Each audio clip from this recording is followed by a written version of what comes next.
Was there election fraud in Palm Beach County? We're calling a special session of the Florida Report specifically to address that.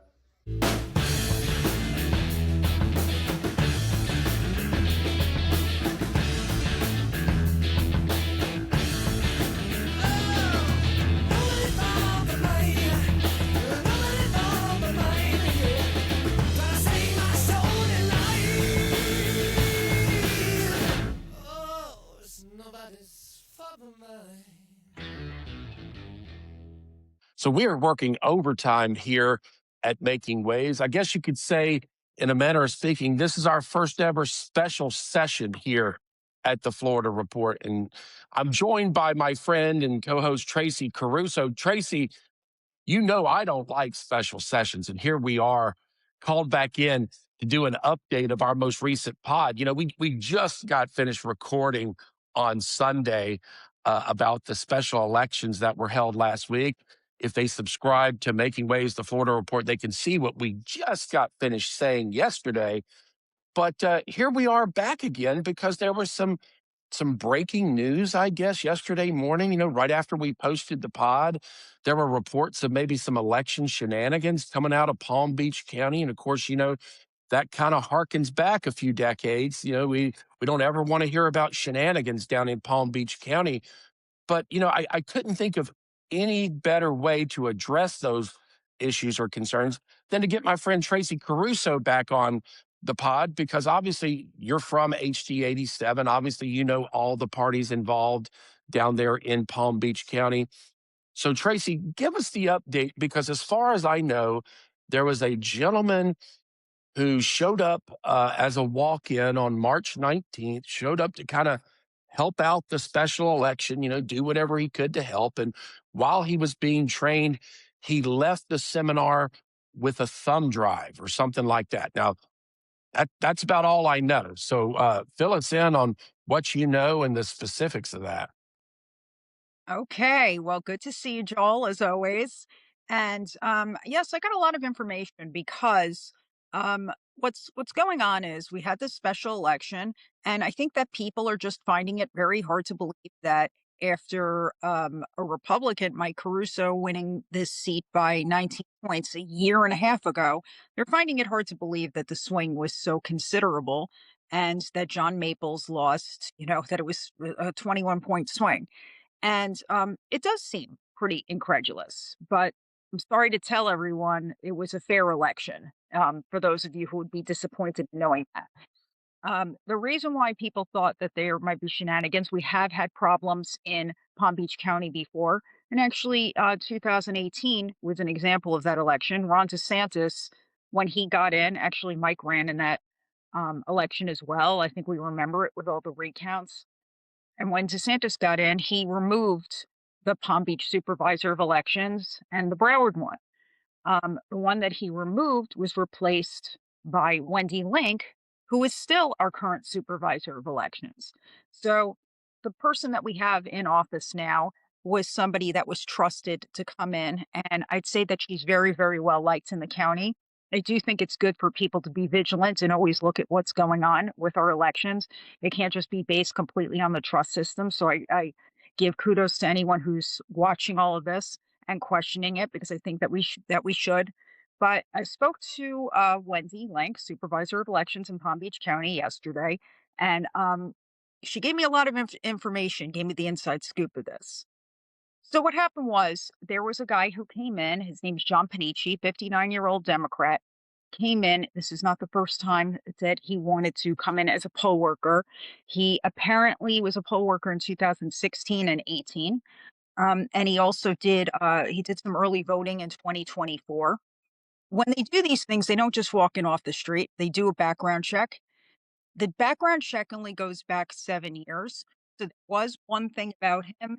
There was something with petty theft. But he actually had a record, you say? 1996 for petty theft.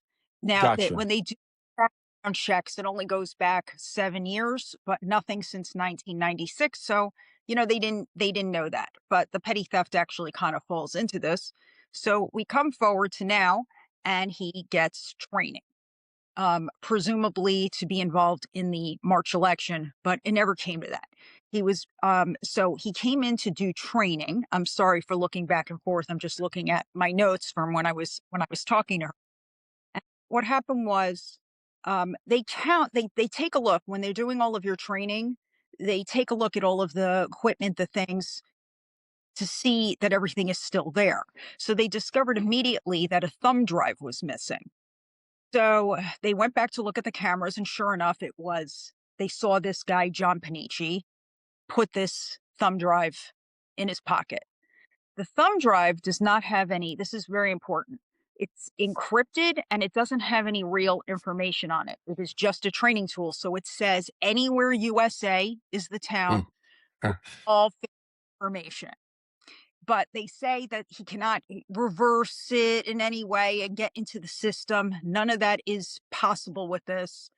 That it's not going to happen. So, at first the thinking was, okay, it's a $15 thumb drive with, so maybe we should make a thing out of it. But they do take these things very seriously. Obviously, Wendy Lang says as long as she's the supervisor of elections, obviously this guy will never get a chance to be a poll worker or work with them ever again. But they called PBSO, Palm Beach Sheriff's Office, and reported it. They filed a report because they wanted to make sure that this isn't part of a larger problem, which is what I think everybody would worry about.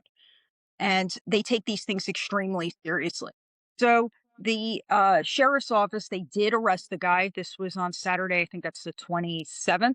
Um, they had a search warrant and they had an arrest warrant. So they confiscated any equipment. There was another thumb drive in there, I believe. They took some things in there, anything that would be related to the incident. They arrested him. There was bail set for him. Um, and whether or not they prosecute or do anything with this guy, it's really up to the PBSO and the state attorney. So we'll see how they decide to pursue it. That's really where the elections office gets out of it. They did set bail for him again. I don't know whether he's out or not since then, but he was never. It's important to know that this John Panici was never assigned to any elections, so he actually ended up having nothing to do with the HD 87 special election that we had. Everything was discovered the same day as training, so it never got that far because they really did do their job. They checked on it quickly. They discovered the problem quickly. So it never got any further than that. And so he was never assigned to work on any elections. And nothing ever happens. And it's also what Wendy also wanted everyone to know is that there are different systems, the check-in system and the tabulated results system. They're on two different servers. They're not tied together in any way. So the check-in system and the results system are two different things. And he was actually getting checked. He was actually getting trained on the check-in system, not even, the tabulated. So that was what his part was. And it never even got to that. So everything was done correctly. And the bottom line is that what it means is that Maples, he lost this election because Emily Gregory simply got more votes than he did, and it was done fairly.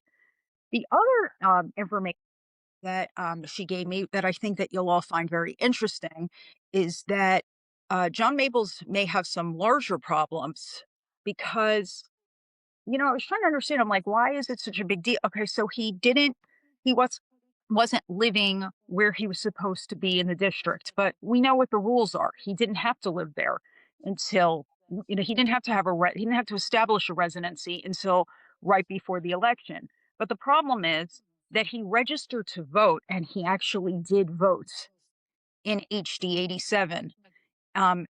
He was at this address in Palm Beach Shores, but he was not living there.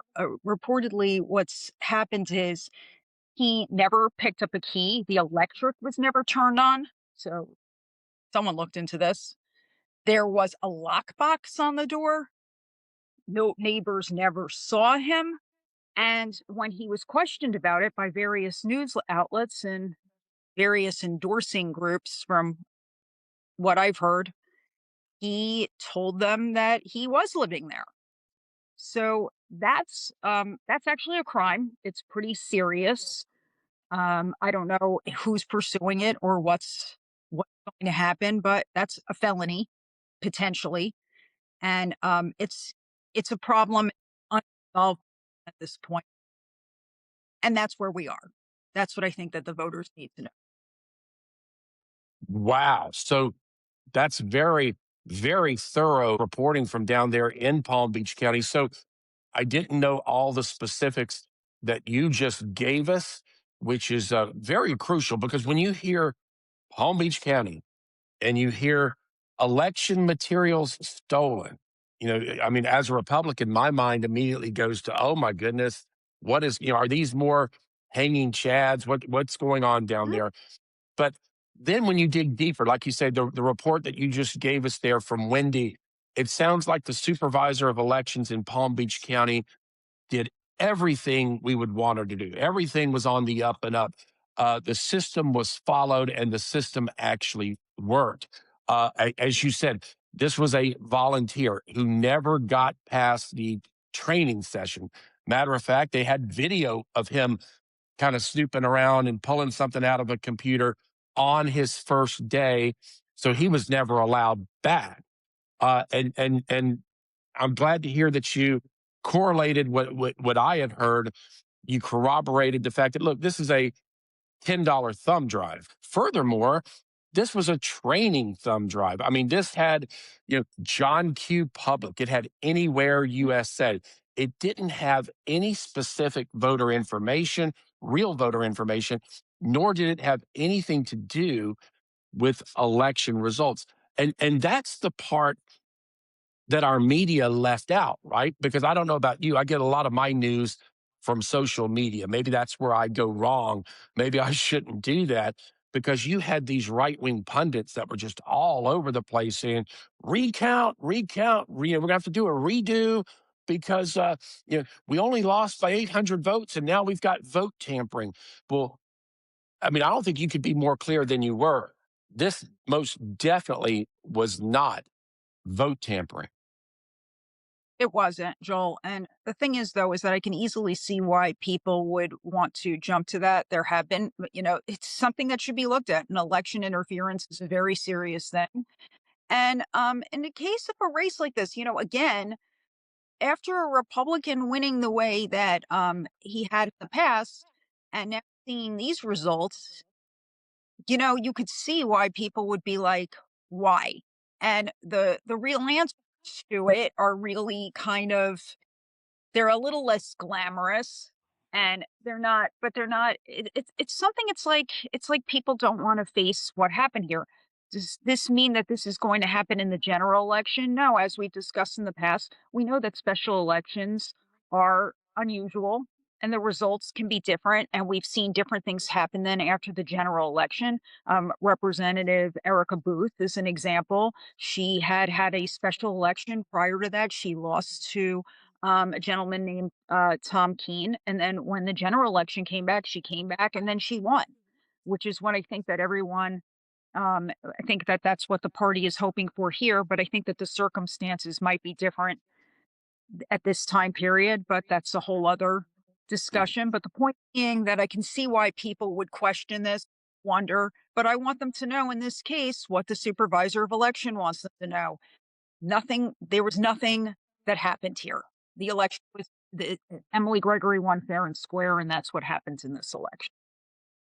Well, and kudos to Wendy there, the supervisor of elections in Palm Beach County, because again, there was a lot of confusion yesterday, a lot of people taking this and just running off the end of the earth with it. So thank you, Wendy, for doing your job, for ensuring that we had uh, actual election integrity in that special election in HD 87. But you brought up another point. John Maples, from what I'm hearing, he could be in a world of trouble, not because of a missing key card or not because of a missing USB, but what I'm hearing, just like you reported, I'm hearing from Palm Beach County that we have a guy who, I think it's safe to say that most Republicans, most Democrats understand that he did not actually live in the district. And again, that's not a crime. That's not a crime. He did nothing illegal there in running for office. I hate to say it, it happens all the time in Florida. But where I think he may have crossed the line. I'm hearing from sources, just like you said, that he actually voted in HD 87 without residing in HD 87. So some people, might have an argument to make there. I don't know who would necessarily have to investigate that or look into that, or who would actually bring the charge. But it sounds like there's pretty convincing. There's a pretty convincing dialogue out there that, hey, he might have actually committed a federal election crime. The reason why this even came up with about him and not moving into his new place and the voting is because speculation by some people is that they didn't like that he didn't live in the district, and maybe that's why um, he lost his election. I don't actually think it came out quickly enough or that it mattered. I think it will matter in the upcoming election. I don't think that that's necessarily why he lost this special election, but it certainly didn't help. Again, he didn't have to vote in this election. He didn't have to change his voter registration and do that. That was the part where he made a mistake. And from what sources tell me, they think that he was advised pretty badly. Somebody must have told him that that's what he should do. And it's illegal and it's wrong. I mean, he needed to have the residence and he did it. He got a residence and that was fine.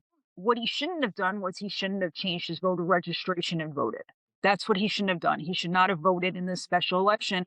And that's where he's going to have a problem. And then when he was questioned about it, he apparently said he was living there and he wasn't. I mean, according to, I could be wrong, but if there's a lockbox on the door and you don't have water and you don't have electric, never picked up a key, and your neighbors never saw you, I could be completely wrong. Maybe he was living in there and just never came out of that place and was locked in from the outside and decided that living without water and electric was a good idea. I mean, that could be what actually happened, Joel. I mean, he's like, you know what? I'm going to do a survivor type, see what happens with it, and see if I just live this way. No light, no nothing. Let's see what happens. I'll do that for a few weeks. So either that's what happened or he wasn't really living there. One of the two. I'll let you guys decide if you think that he was living there Well, and without that's water or a key. That's a whole nother can of worms there. And I mean, this stuff was going viral. Thank you so much for doing the research on this. Thank you so much for doing the legwork on behalf of Making Waves, the Florida Report. Obviously, with your connections in Palm Beach County, that is extremely valuable. Thanks for getting with Wendy, the supervisor of elections, and clearing up the confusion. But Tracy, if you don't mind, give me a minute, because now that I'm digesting this, I just want to, I want to go back to what we talked about on the pod this week. I mean, the Republican Party is just in free fall. I mean, the party we love, the party that I represented, Sabatini said I was the second best conservative in the legislature. I'm having to sit on the sidelines and watch my party just go down the tubes. And it's over things that don't really matter. I mean, we should be out there talking about affordability in the state of Florida. We should be talking property tax reform. We should be talking about things that actually matter. The cost of gasoline in the state of Florida, the cost of mortgages, the cost of rent. Um, but instead, the Republican Party is getting bogged down in, he said, she said, like this whole controversy yesterday. Obviously, this was ginned up. I mean, so a guy stole a USB, basically for all intents and purposes, he stole a sample ballot. I mean, come on. And then to take that and then to run to the media outlets and say, we demand a recount, we demand a redo. I mean, the Republicans, we've got to stand for more than just drama and more than just controversy. Tracy, I don't really want to go there, but I tell you what it reeks of.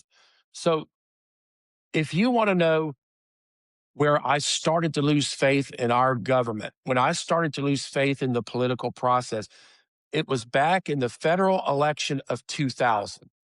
because I was a George W. Bush voter. We thought that election was in the bag.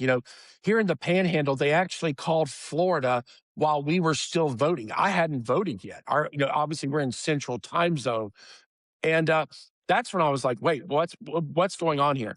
And then, of course, you remember it was the Democrats who lost Florida and then tried to go back after the fact and win Florida. It was the Democrats who started pulling the shenanigans of claiming voter fraud and hanging chads. And we think this person really meant to vote for Gore, even though they didn't. And even though there's a hanging piece of paper that we think represents a Gore vote. You remember it was the Democrats that brought this embarrassment to your county, to our state.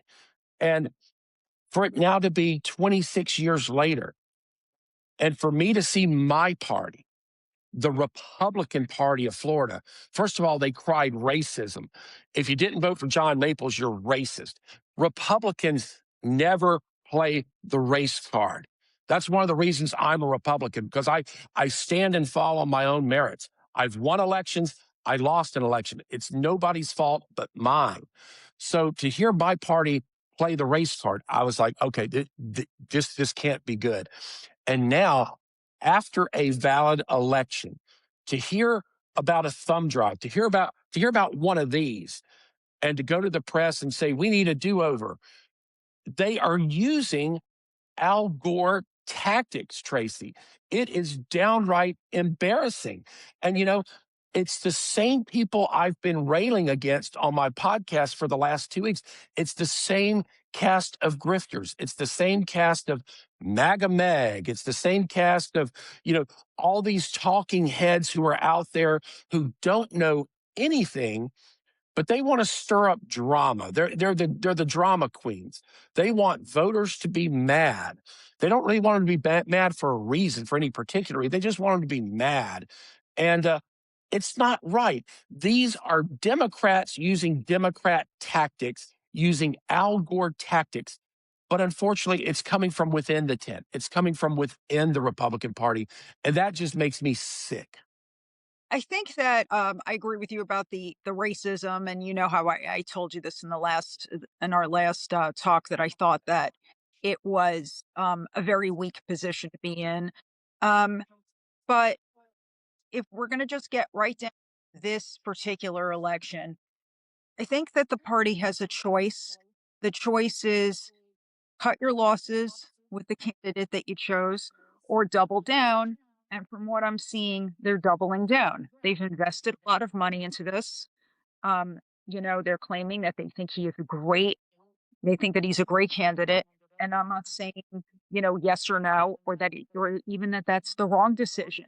I mean, people got in a room together. They decided that they want to keep going with it. They've invested a lot of time, a lot of money. Um, he ran already in this, starting over might be a difficult thing. I can see a lot of reasons for hanging on to this guy. And if they think that this is their best bet for winning the seat, that's what they're going to go for. I mean, that's what they're gonna do. I think it makes if from that perspective, it makes sense. If they sat down and said, "This is our best chance to win this seat back, staying with the same guy," I can see why they would do it. I would argue that they shouldn't have picked this guy to begin with, but it's too late for that. So they got into, it doesn't matter woulda, coulda, shoulda, or what should have happened or anything else. What matters is what's going on from this point forward. And if this is what makes sense to this is what they're going to do.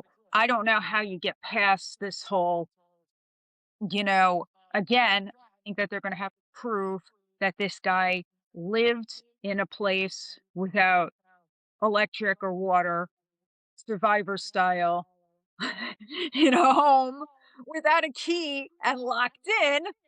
That's what it sounds to me that they're going to have to show. Otherwise, I don't know how you explain the whole I said I was there, but I really wasn't there and I did this. I don't know how you explain that. I think that's a problem. And I think that what's really happened at the end of the day is it's embarrassing, but I think that Republicans can come back from it. I hope that Republicans hang on to the seat, but from what I'm seeing, they've really energized the Democrats. And I just read today that Emily Gregory, who won this seat, is already supporting somebody else to run against Ann Gerwig for HD 893. I just read that this morning. There's some guy who's running. I don't know all the details, but I mean, now, she's been a representative from a special, special election for a hot second, and here she is already, going out, going to rally up the troops, meaning she must feel pretty confident that she's going to win the general election. I think she might be getting a little ahead of herself here, but that's where we are. They feel so good about it that if Ann Gerwig's seat might be the first one that we're hearing about it, I think that other people here might need to be worrying about their seats, while they're trying to support this HD 87 thing and get John Maples over the line. They might have other seats to worry about, and that's what kind of concerns me even more. I tell you, I'm gonna wrap it up here. I don't like special sessions, and I I appreciate you being willing to come in for this special session and update the viewers because yeah, we had this one in the can. We had already given our opinions. Lo and behold, people were calling for a recount. There's not going to be a recount. There's not going to be a redo. This was okay. Yeah, it was a bad actor. Maybe he's emotionally or mentally troubled. Who knows? But he's out of the picture. He was never involved in anything important in the first place. But Tracy, I'm going to wrap up and just give some advice, maybe to first of all, to my party, to the Republican Party. It's not too late, like you say, to cut your losses. I mean, if they want to go in a different direction, I can totally understand that, right? I mean, once you once you lose an election, and I know firsthand about this. Once you lose an election, it's really hard to come back. Uh, Second of all, I want to give some advice to John Maples because I think he's the unfortunate victim of a lot of this.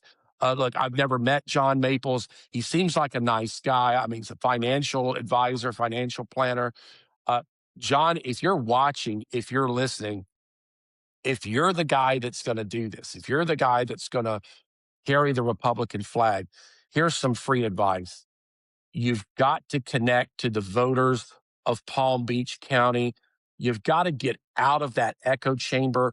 You know, hanging out with people with grifters, hanging out with people like MAGA Meg, hanging out with, getting the endorsements from people like Laura Loomer. This is the extreme wing of the party. We both are smart enough to look at election results, and you were not appealing to the NPAs. You were not appealing to the average Republican, who has to be motivated to turn out these special elections. So, John, my advice to you would be don't let the grifters, don't let the talking heads, don't let the Twitter legions, don't let them push you into corners where you don't belong. You need to be a grassroots Republican. You need to be a man of the people. You need to start getting out and shaking hands. Don't let them pigeonhole you into that MAGA corner because right now, as you saw across the state, there are Republicans that will see you with MAGA Meg and they will sit at home. They will stay home just because of who you associate with. We do have to be a party for the average Republican. We can't be Republicans that appeal to 10% of the electorate. We've got to. You certainly need to get over the hump. You've got to get to 51%. So again, my advice, John, don't let people push or pull you into a corner where you don't belong. You got to think for yourself. You got to speak for yourself. So Tracy, if you have any advice after that, I'll let you go. Sure. Well, I would say concerning Meg Weinberger, I think that it was good. I think it's great for you to have all of the help. I look at it a little differently. I think it's great for you to have all of the help that you can get. And I think it's great that Meg was helping him. She is an elected state representative who had a very difficult race in her own right, and she persevered and did it. And she's getting ahead and doing things. And good for you for having that help, and good for Meg for trying to help someone get in. But other than that, I would say that you have that help. You know you still have that help if you choose to pursue this. But the rest of what Joel said is correct. In my opinion, I think it would be good for you to get out, meet more people, and see what they want. Maybe find out what some Emily Gregory voters why they liked her, and maybe try to sway some of those people. And think about there are other things that I think that you need to be thinking about and doing a little differently than you did. Because the bottom line is that you did not win this election, so maybe doing exactly the same things over and over again may not have a better result, and that's where I think that you need to be. So think about some things that you want to do, and also, and I also agree with Joel. Don't let Remember that people will do things for their own purposes. You are a nice guy. I've met you.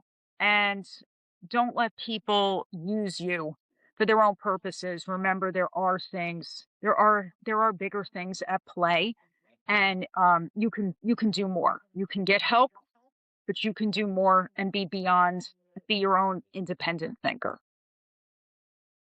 Tracy, thank you so much for agreeing to come on this morning. I know it was short notice, but again, we just had to clear the air. We had to dispel some of these rumors because they're talking about people you know. They're talking about good people in Palm Beach County. And I don't want anyone's name dragged through the mud or saying that, well, we lost an election because of a local person there on the ground. That's simply not true. So Tracy Caruso, you're getting to be a regular. Maybe you need to be on every week with me. I'm not sure. Maybe we can discuss this off camera and have you on here more often because we really appreciate your insight and what you do for us here at the Florida Report. Thank you very, very much, Joel. I think that this was great. And I know we'll keep talking.